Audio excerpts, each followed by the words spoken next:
of owning a cafe and other heroic deeds by Beware the Tristero, Chapter 16, Dreams. All but swooning at the delicious scents drifting into the cafe from the mostly concealed kitchen area, Yagi heard and felt his stomach rumble like the burgeoning of a summer storm. He'd always had a healthy appetite, however, there was no denying Aizawa-san's culinary prowess, was there? Sighing, his lips wrapping around the bamboo straw swimming in the lemonade he'd ordered alongside the deep, rich, magnificent coffee he'd blended with crema and sugar he'd been given. He'd insisted on paying. Generosity aside, the standoffish eatery owner deserved every cent for his considerable talents. He considered the two boys across from him, and the older, more mysterious, and clearly cautious young man who'd excused himself. These children, for all intents and purposes, were the forgotten, silent minority in this world today, weren't they? He could tell that the teenager had scars that ran deeper than what was clearly on the surface, whilst Toshi, so tired-looking even as he slept, had a quirk that, according to the now busily cooking man, many associated with villainy, which should be preposterous, but he'd heard of and tried to counter such stereotyping.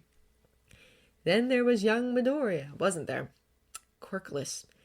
He remembered his own hopelessness, the sting of tears lacing his eyes whilst friends and family similarly went about their way, sporting one power or another.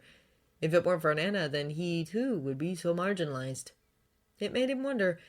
It made him think, because wouldn't he need a successor? Wouldn't he have to pass on his power at some stage to the next generation? This child, of course, was far too young for such a thing, and he still had a great deal of work to do. All for one still lurked in the shadows, didn't he? However, putting pay to him was, to his mind, one of the main reasons why he kept on fighting, smiling, and foregoing such a thing as having a family.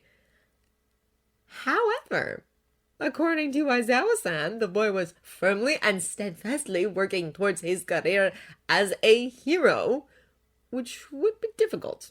However, if the searing glare his host had said to him was anything to go by, then dissuading the lad was not an option. And nor should be, really, for what was a hero other than someone who fought for what was right? Perhaps with time, training, tenacity, and perseverance, this warm-hearted, passionate, intelligent, motivated, and endearing child could step into his boots, couldn't he? It was worth talking to Mirai about, at any rate, wasn't it? His sidekick, adoring, considerate, and thoughtful as he was, often spoke to him in whispers about the future. How peace being maintained at any cost surely couldn't be peace at all. God, as loath as he was to admit it, he knew that he wasn't invulnerable. He knew what the risks were, and kept others at arm's length because of it. Here you go. Blinking out of his thoughts. Worries for another time, conversations that could be held later, investigations that could be put on the back burner for now. Yagi felt a true smile, and not the one that he threw on for the cameras or his fans. Tug his lips. "That looks sensational," he praised. Nodding in thanks, the man then moved 2 of the 4 platters he'd brought with him to the table closest to the gaming area, those dark eyes resting on the sleeping children thoughtfully. "You don't have to win on my account," he called over his shoulder before running gentle hands over each boy's unruly mop of hair. "Please eat while it's hot." Not needing to be told twice, Toshinori let out a happy chirp of "Itadakimasu!" and set his chopsticks to work. He chuckled. "Just wonderful." He sighed, his eyes slanting toward the kitchen, where the older boy had scurried off to, his smile dimming a touch. "Will you, guests not be joining us? Dabi is a little shy around strangers." The raven-haired man countered mildly. "Ah, I see. And, forgive me if this question is too personal, but did he not call you Dad earlier?" He chuckled. It's just that you seem too young to have a son of that age." Laughed, snorting and rolling his eyes, the longer-haired man crouched down between the dots and regarded him over his shoulder. "Obviously, he's not my son," he quipped. Something was telling the #1 pro that time and biology in this instance had very little to do with anything when it came to the big heart clearly beating away under the curled black cat upon the other man's t-shirt. How very cute! Making his way tentatively back down the stairs. His nose would have led him there, even if his employer hadn't called him. Dabi looked at the note left for him on the kitchen door. You're welcome to join us, but if you're uncomfortable, I understand. Your lunch is on the back workbench with the books you brought today." Chuckling, he pushed open the barrier, which separated their living quarters from the ridiculously spotless. He wasn't sure how the older man did it. Maybe he had a secondary quirk where he could erase dirt and grime kitchen and wandered in. However, before he sought his food, he carefully looked through the circular window that rested in the barrier between the kitchen and service area, his hands quietly pushing it open a fraction so he could hear what was going on. He did never admit it, but he was interested to see how much more hyper Izuku could become in front of his idol. If he could find a way to bottle and sell the kid's enthusiasm, then he'd have enough money to drown Endeavor in both physical and metaphorical shit, wouldn't he? "Seems too young to have a son of his age, Blinking, he tilted his head closer to the crack he'd made, his left ear straining. They were talking about him? "Not my son." He earned his employer, huffed incredulously. No, he wasn't. More's the pity. He was just some loser that the owner had felt sorry for and had helped out of pity. Actually, my lodger, employee, and a very dear friend. What? Works really hard, and he's wonderful with the children. He wasn't that good with the Rugrats? No, he didn't. He's also my chief taste tester, and the reason why we have a yakisoba on the menu. He's a great kid, and full disclosure, I don't think I could run this place the way I do without him. Swallowing thickly, Dabi leaned a little against the door, the tightness in his chest easing. Shouta really thought all of that? Sounds like a fine young man. I'm sorry if my presence here in some way has unsettled him. Don't take it personally. He heard the younger of the two men reply blithely. Now, let's see if I can rouse your biggest fan and his friend, shall we?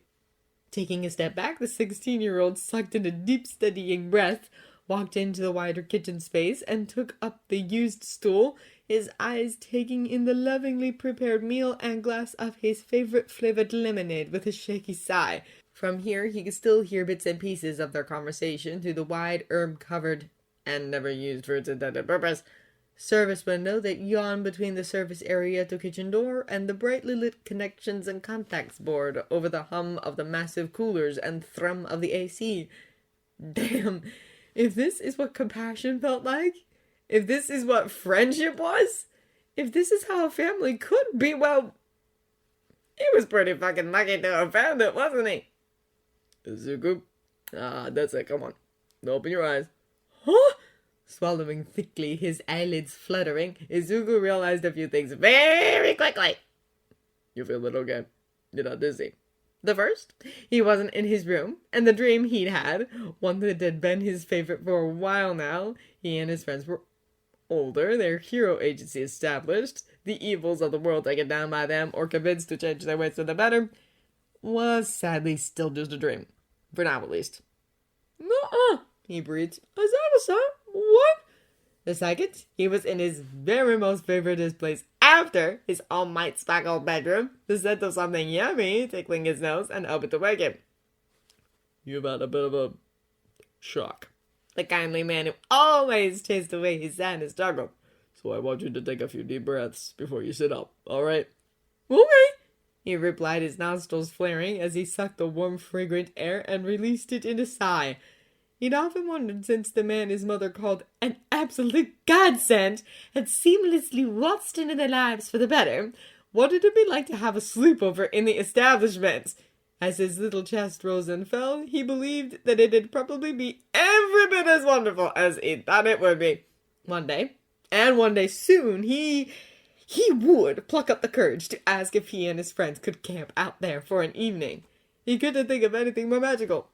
Now I'm going to help you sit up, and as I do, I want you to stay calm, alright? Blinking at him a little owlishly, Izuku cocked his head to the side. "But I'm always calm when you're around, Aizawa-san," he chuckled. "You take real good care of us, so, well, it'd be hard not to be," he added genuinely before he received his definite favorite gesture of all time, a gentle feather-lit tassel of his hair. Alright then, up you come. Giggling as he was lifted into the safety of those strong arms and held against the warm chest, Izuku almost failed to catch the muffled sound, a soft cooing emanating from the cafe proper. Tommy, he turned his head to find... Oh! Stay calm. His current guardian chuckled. Would you like to say hello this time? Staring, his jaw hanging open, a plethora of stars and stripes billowing from his imagination to wrap around the legend he'd set his heart on meeting, but had never dreamed on seeing up close. He couldn't help the squeal of... Mama, no, shouted. The almost mystical pro smiled warmly. It is a true pleasure to meet you, He said, his usual intensity dialed down a touch as he stood from his chair. Would you do me the honor of sitting with me to eat your lunch before it gets cold? He furthered. I must confess that I was very close to eating it myself. He chuckled whilst Aizawa-san placed him onto the ground. He faltered while looking back up to the closest father figure he'd ever had. It's alright. The raven-haired man soothed. Just let me get it those you wake, and then I'll grab you a notepad, alright? He offered. We can't have your favorite bro escaping without answering a few of your burning questions now, can we? Gasping, his arms latching around the older man's leg as he rasped out a, "Thank you, Aizawa-san, you're the best, thank you!" He then scampered toward the sun-kissed legend, his body folding into a deep full bow. "It's such a pleasure to meet you, sir. Please eat my lunch if you want it!" Then, after his favorite non-hero, after his mother, of course, huffed out a, "You'll eat your lunch yourself, young man. You'll not become strong enough to be a hero without a fool, will you?" He then bowed at him with a, "Yes, you're right, sorry, Aizawa-san, I'll start eating now, thank you!" Before scampering to the chair that All Might had pulled out for him. If this was, in fact, a dream, then he'd happily stay in it forever. He remembered a time not that long ago when he'd actually liked sleeping. However, after the police came that terrible night, their forms stood morosely in the doorway his father should have occupied. Well, he felt as though he was trapped in a nightmare even when he was awake. He hated the cramped, virtually empty apartment they'd been forced to live in. He hated waking up to find his mother no longer in her room. He hated when she came home tired and tearful, her brave smile trying to hide her pain. He hated the men who wolf-whistled her on the few times she's walked him anywhere. But most of all, he hated being so helpless, so tired, so powerless. He'd begged his mother to let him use his quirk, to let him chase the scary men away. She, in turn, had begged him not to. "It'd do more harm than good, my darling," she told him. From then on, his mind was filled with images of her broken smile, her forced delight at him having a positive report card, her faked assurances that things would get better. Until quite unexpectedly, they had. Hitoshi, come on, it's lunchtime, alright? He'd been dubious at first, because fairy tales, heroes, and people who did good for good's sake were make-believe, weren't they? When he'd wandered into the admittedly adorable, and he's always loved cats and had, before his father was taken from them, hoped to own one, Norodeko Cafe. However, after walking under that cute, happily charming bough, the warmth, air, and light washing some of his apprehension away, he'd found so much more than he could ever have dreamed of. Aizawa's kindness could only be equaled by the amazing food he served, food he knew that the man didn't charge his mother for. Dabi's quick wit and sarcastic sense of humor, Izuku's charming friendliness and hopeful spirit, Genki's adorable energy and radiant personality, Tsuyu's endearing smile, Ochako's joyous laughter, Kirishima's limitless enthusiasm, Bakugo's powerful determination. God, as ordinary and awkward as he was, they'd all accepted him. They all wanted to include him and treated him like a person. Hitoshi, mumbling a quiet, 5 more minutes. He finally forced his eyelids open to find one of the people he'd just been thinking about, chuckling next to him. "Oh, Aizawa-san?" He blinked whilst looking around at the gaming area he was slumped in, one of the large bean bags having made for a comfortable resting place. "Do you feel alright? You fainted 20 minutes ago," the other told him, those dark eyes chucking him over. "Your lunch is ready," he stated whilst helping him to sit up. "Lunch?" he asked before, as he observed the rest of the cafe. His jaw was suddenly hanging loose once again as he saw All Might, the real actual All Might sat next to his quirkless friend who, in between rapid chewing and swallowing, was talking the blind's bewildered ear off. Why was he not surprised? Is that really him? He whispered to one of the only adults it trusted. I'm afraid so. The cafe owner grinned. Now come on, let's get you fed and watered.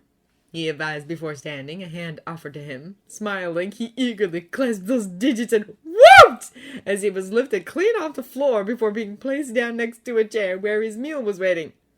I'll be right back with that notepad. The longer-haired of the adults called. Izuku, eat. Ma! Sorry! Snickering, his fingers reaching for his chopsticks, Hitoshi found that the shock of seeing the man whose singular tattered poster was the only small piece of decoration in his tiny bedroom had slowly simmered down. Sure, he still wanted to talk to him and get an autograph for himself and the others, Danky especially, but... Ah, you must be Shinsoku, ne? Well, it's a pleasure to meet you, my boy. As he watched Aizawa-san walk towards the service bar, his smile broadening despite himself before he tucked into his meal, he knew without a shadow of a doubt that out of the men occupying this space with him, whom the true hero in the room was. Watching as Izuku wrote as though his pad would suddenly disappear, whilst the calmer, more considerate Hitoshi added an awe-filled query or two, Shouta took the plates away, washed them, and looked over the dough he'd made earlier that was happily proving, his hand absent-mindedly reaching for and checking his phone. He'd sent a quick text to Dabi, who was heading for a shower. He'd thanked him for the food and already seen to his own dirty cutlery. Such a good kid. Checked his CCTV and, with a snort, shook his head ruefully. Of course that obnoxious vehicle belonged to All Might! Chuckling despite himself, he re-entered the cafe and set up a few takeaway boxes and cups ready for decoration, the little stamper he'd made, and his ink set at the ready. It had just turned 14:30, which meant there was still plenty of time before the adult classes and his next skadak order already in the works and what prep work he could do already done. The eatery owner decided to treat himself to another cup of bliss coffee before snagging a little baggie of salty licorice from his private stash. Most people didn't like the taste, apparently. Most people were idiots. Woo! Blinking, a little fish-shaped piece meeting its end in his mouth, he shifted his attention to the married trio whilst the symbol of peace showed off a phone that probably cost more than his entire establishment. Irrational. No, forgive me, my young friends, but it seems as though I've been it elsewhere, he announced. Oh no. We thought with a little sarcastic quip that he actually didn't mean. The man was nice enough, and for the jubilation painted across Izuku's face alone, having him around had been worth it. What? Good luck, sir, I just know that you're going to win! The freckled speckled mite said dutifully with a salute of all things. Thank you, my young friend. The sun-kissed man returned, his massive hands resting atop their heads. I'm sure that our paths will cross again soon, but in the meantime, look after yourselves and keep working hard, he told them before making his approach, his massive form bowing at him formally. But why, though? Aizawa-san, thank you very much for your time this afternoon, he said, those intense neon eyes locking with his. If it wouldn't be inconvenient, may I please call you later about a more rational order? He asked, that smaller, more genuine smile touching his lips. I can't think of anyone who I would prefer to make a selection of birthday confections for myself and my dearest friends to enjoy. He furthered before pulling into a stand, a shaky chuckle rippling across those massive shoulders. You really have no idea, do you? He chuckled. No idea about what?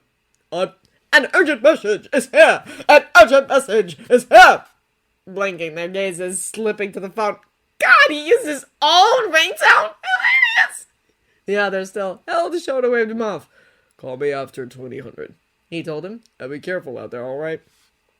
And his brows lifting a fraction as the other blushed to the tips of his ears. The cafe owner was forced to endure another ridiculously reverent bow before the other carefully exited through the door and literally launched himself into the air. The boys cried, their bodies scampering to the closest booth so that they could crawl across the padded seating to crowd one of the windows. He was just glad they hadn't shattered. There'd been a kind of sonic boom as he sprung away, hadn't there? Their eyes trying to follow the man's progress. Humming thoughtfully. Well, now at least the first order made sense. Birthdays should have cake after all. Before shaking his head, the eraser quirk user thanked his lucky stars that he didn't have to throw himself around like that before picking up the packaging and approaching the boys. Who's up for decorating these boxes with me? Oh, me! I'll help you! Me too.